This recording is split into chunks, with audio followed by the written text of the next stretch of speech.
Assalamualaikum warahmatullahi wabarakatuh. Perkenalkan, nama saya Afifana Feruza. Saya dari Prodi Agribisnis Fakultas Pertanian Universitas Jambi. Di sini saya akan menjelaskan tentang supply chain management. Di sini ada sub pembahasan. Yang pertama ada konsep dasar SCM, yang kedua tujuan SCM, yang ketiga elemen SCM, yang keempat persediaan dalam SCM, dan yang kelima proses bisnis SCM. Kita masuk yang pertama, konsep dasar SCM. SCM itu adalah manajemen rantai pasok. SCM itu suatu sistem yang mengintegrasikan proses bisnis utama yang dimulai dari konsumen hingga ke pemasok untuk memberi nilai tambah bagi konsumen maupun stakeholder. SCM itu terkait dalam seluruh aktivitas yang terlibat dalam pengadaan dan penggunaan suatu barang dan jasa, di mana melalui integrasi yang terbentuk di antara pemasok, pembuat, penyalur, gudang, penjual, serta konsumen, sehingga diperoleh suatu pola distribusi produk dengan jumlah, lokasi, dan waktu yang tepat. Kita masuk yang kedua, tujuan SCM. Yang pertama ada mengoptimalkan pengiriman. Maksudnya di sini adalah perusahaan harus memikirkan matang-matang suatu produk yang akan dijual. Jangan sampai kekurangan karena akan membuat pelanggan kecewa, karena ketika dia akan membeli suatu produk tetapi produknya habis, dia akan merasa kecewa dan dia akan membeli ke penjual yang lain, bukan ke kita. Dan juga jangan sampai menjual berlebihan atau banyak, karena kita akan mengalami kerugian. Yang kedua ada meminimalkan ongkos, di mana tujuan di sini adalah agar perusahaan mendapatkan biaya yang sedikit tetapi bisa mendapatkan pelayanan yang bagus. Yang ketiga, meningkatkan pelayanan. Maksudnya di sini perusahaan harus meningkatkan suatu kualitas produk yang akan menarik perhatian konsumen, sehingga dia akan membeli produk kita, dan juga memikirkan harga yang diperlukan konsumen sehingga kita bisa sama-sama menguntungkan. Kita masuk yang ketiga, elemen SCM. Yang pertama ada planning. Planning itu perencanaan. Perencanaan ini adalah salah satu tahapan yang terpenting. Sebelum memulai seluruh rantai pasokan, penting untuk menyelesaikan strategi dan menerapkannya, seperti memeriksa permintaan produk atau layanan, memeriksa kelangsungan hidup, biaya, keuntungan, dan lain-lain. Sangat penting. Tanpa rencana atau strategi yang tepat, hampir tidak mungkin bagi bisnis untuk mencapai manfaat yang efektif dan jangka panjang. Oleh karena itu, waktu yang cukup harus disediakan untuk fase ini. Hanya setelah finansial, rencana dan pertimbangan dari semua pro dan kontra, barulah seseorang dapat melangkah lebih jauh. Setiap bisnis membutuhkan plan atau blueprint atau roadmap yang menjadi dasar penyusunan strategi. Perencanaan yang membantu untuk mengidentifikasi tren permintaan dan penawaran di pasar, dan ini pada gilirannya membantu menciptakan sistem manajemen rantai pasok yang sukses. Yang kedua ada information atau informasi. Di dunia ini didominasikan oleh arus informasi yang terus-menerus, apalagi dengan canggihnya teknologi. Untuk mengakses suatu barang, penting bahwa bisnis tetap mengikuti semua informasi terbaru tentang berbagai aspek produksinya, termasuk tren pasar penawaran dan permintaan untuk produk tertentu dapat dipahami dengan baik jika informasi tersebut disebarluaskan dengan benar dan tepat waktu melalui berbagai tingkatan bisnis. Yang ketiga ada source atau sumber. Pemasok memainkan peran yang sangat penting dalam sistem manajemen rantai pasokan. Produk dan layanan yang dijual kepada pengguna akhir dibuat dengan bantuan berbagai bahan mentah. Oleh karena itu, bahan baku berkualitas yang sesuai harus diperoleh dengan harga yang hemat biaya. Jika pemasok tidak dapat memasokkan tepat waktu dan dalam anggaran yang ditetapkan, bisnis pasti mengalami kerugian dan mendapatkan reputasi negatif. Sangat penting bagi perusahaan untuk mendapatkan sumber daya yang berkualitas sehingga dapat menghasilkan produk berkualitas baik dan mempertahankan reputasinya di pasar. Ini membutuhkan peran yang kuat bagi pemasok dalam sistem manajemen rantai pasokan. Yang ketiga ada inventory atau inventance.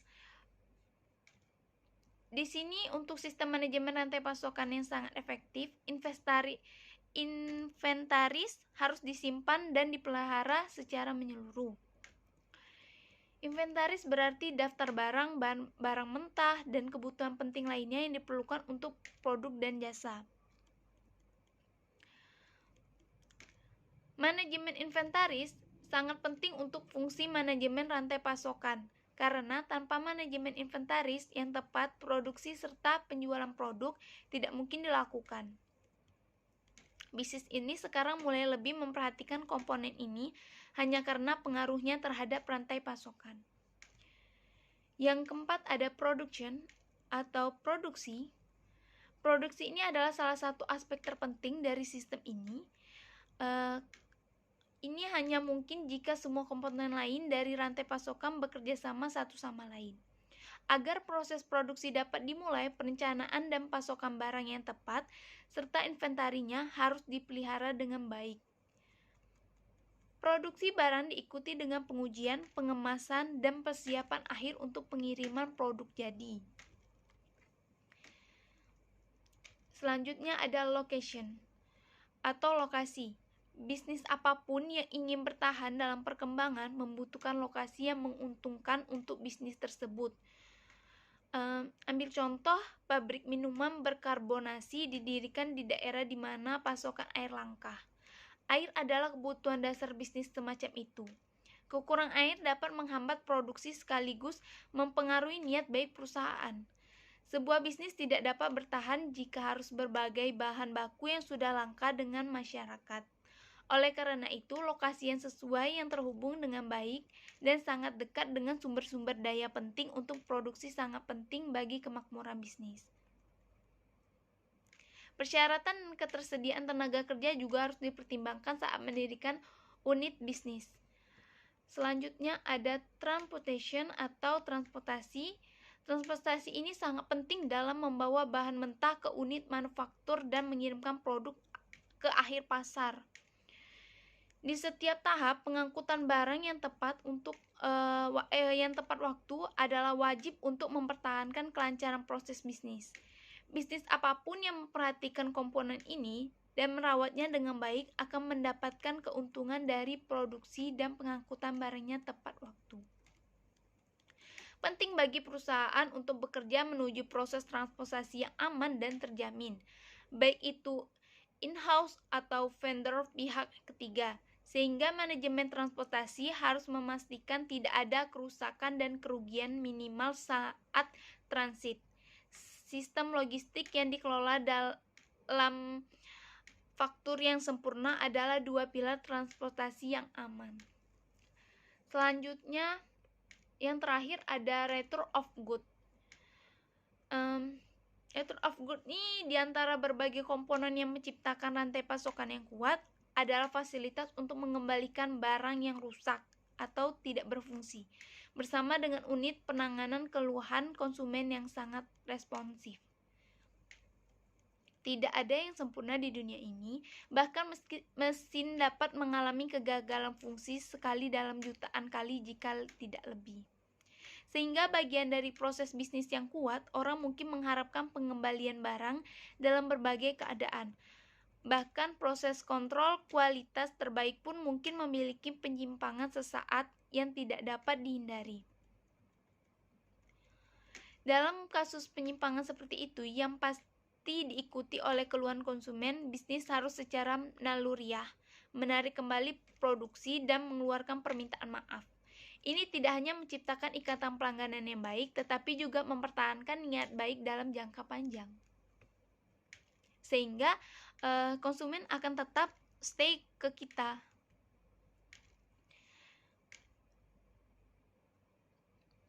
Kedelapan komponen yang dibahas di sini saling bergantungan dan memastikan sistem manajemen rantai pasokan yang lancar. Ini memastikan kesuksesan dan reputasi bisnis. Bisnis ya harus fokus pada semua komponen ini untuk menciptakan rantai pasokan yang sempurna. Selanjutnya, persediaan dalam SMC. Yang pertama ada persediaan bahan mentah, yaitu bahan mentah adalah merupakan persediaan yang dibeli atau oleh perusahaan untuk diproses menjadi barang setengah jadi dan akhirnya menjadi barang jadi. Adapun jumlah bahan mentah yang harus diperhatikan dalam perusahaan akan sangat tergantung pada waktu yang dibutuhkan sejak saat pemesanan sampai dengan bahan diterima, jumlah pemakaian, jumlah investasi dalam persediaan, dan karakteristik fisik dari bahan mentah yang dibutuhkan. Yang kedua, persediaan barang dalam proses. Persediaan barang dalam proses ini maksudnya juga barang setengah jadi. Dari keseluruhan barang-barang yang digunakan dalam proses produksi tetap masih membutuhkan proses lebih lanjut untuk menjadi barang yang siap untuk dijual.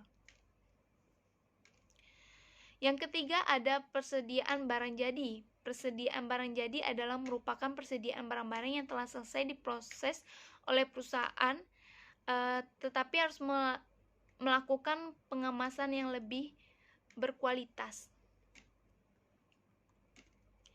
Oke, lanjut. Yang terakhir ada proses bisnis SCM. Yang pertama ada arus material.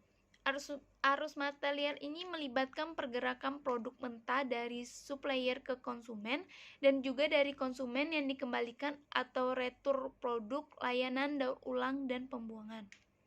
Yang kedua ada arus informasi. Arus informasi ini berisi tentang prediksi permintaan, informasi perpindahan barang, dan juga pengupdatean status barang apakah sudah terkirim atau belum. Yang ketiga ada arus finansial. Arus finansial ini berisi pembayaran, aluran prekreditan, penjadwalan pembayaran, hingga persetujuan kepemilikan. Itulah pembahasan saya yang terakhir. Apabila ada yang salah dari perkataan saya, mohon maaf. Wabillahi taufik wal hidayah. Wassalamualaikum warahmatullahi wabarakatuh. Jangan lupa di like, komen, dan subscribe.